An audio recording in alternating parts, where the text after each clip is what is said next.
Sir आपके पास यहाँ पर सवाल में ये कहा गया है कि एक बेसिकली आपके पास तो डिस्क है राइट, और वो डिस्क जो है वो रखा हुआ है, एक आपके पास बेसिकली वो डिस्क का मास है m, वो रखा हुआ है हॉरिजॉन्टल प्लेन पर ऑफ मास m राइट। एक डिस्क का ऑफ मास m वो रखा हुआ है हॉरिजॉन्टल प्लेन पर ऑफ मास m, और दोनों के बीच में कोफिशिएंट ऑफ डिफ्लेक्शन दिया हुआ है कि म्यू है राइट। और वो हॉरिजॉन्टल प्लैंक आपके पास रखा हुआ है एक बेसिकली स्मूथ सरफेस पर, वो हॉरिजॉन्टल जो प्लैंक है वो आपके पास रखा हुआ है एक बेसिकली स्मूथ सरफेस पर म्यू बराबर 0 पर, और बेसिकली हॉरिजॉन्टल जो प्लैंक है उस पर हम लोग बेसिकली F फोर्स लगाकर खींच रहे हैं राइट।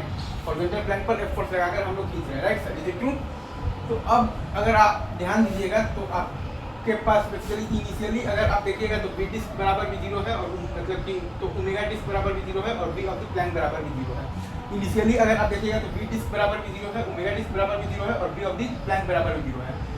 तो स्टैटिक फ्रिक्शन फोर्स अपने आप को ऐसे एडजस्ट करेगा ताकि ए डिस्क और plus alpha disc into R is equal to A plank हो जाए। स्टैटिक फ्रिक्शन फोर्स अपने आप को ऐसे एडजस्ट करेगा ताकि ए डिस्क और plus alpha disc into R is equal to A plank हो जाए। स्टैटिक फ्रिक्शन फोर्स अपने आप को ऐसे एडजस्ट करेगा ताकि ए disc plus alpha disc into R is equal to A plank हो जाए right sir, is it true?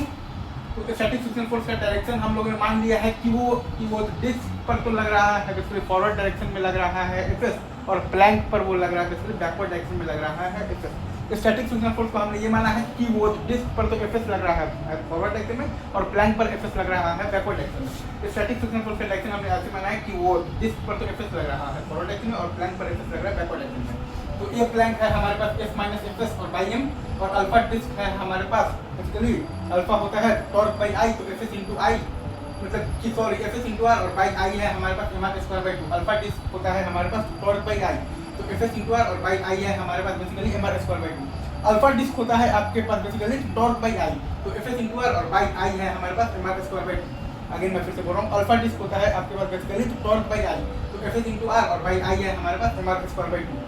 Again alpha disc होता है हमारे पास टॉर्क बाई आई, तो FS into R by I है आपके पास तो M R square by 2। Alpha disc होता है हमारे पास टॉर्क बाई आई, तो FS into R by I है हमारे पास बेसिकली क्या है M R square by 2। Alpha disc होता है हमारे पास टॉर्क बाई आई, तो एफएस इंटू आर और बाई आई है हमारे पास तो एम आर स्क्वायर बाई 2। और ए डिस्क है आपके पास basically FS by M, a disc है आपके पास बेसिकली एफएस बाई एम। तो प्योर रोलिंग का कंडीशन क्या लगाना है कि ए डिस्क और plus alpha disc into R is equal to है हमारे पास ए प्लैंक। ए डिस्क और plus alpha disc into R is equal to है हमारे पास ए प्लैंक। ए डिस्क और plus alpha disc into R is equal to है हमारे पास ए प्लैंक। मतलब कि एफ एस बाई एम और प्लस आ गया है तो 2f R square by M R square is equal to F minus F S by M. तो एफ एस का वैल्यू यहाँ से आ गया है बेसिकली एम एफ, और बाई आ गया है ई एम और प्लस एम राइट। तो एम बराबर एम अगर होगा तो एफ एस बराबर आ गया है एफ बाई 4, तो ए प्लैंक आ गया है 3f बाई 4m, और ए स्क्वायर आ गया है आपके पास basically F by 4m। I guess पूरा सवाल को आप बहुत अच्छे से समझ गए होंगे। एंजॉय कीजिए, पार्टी कीजिए, कोई टेंशन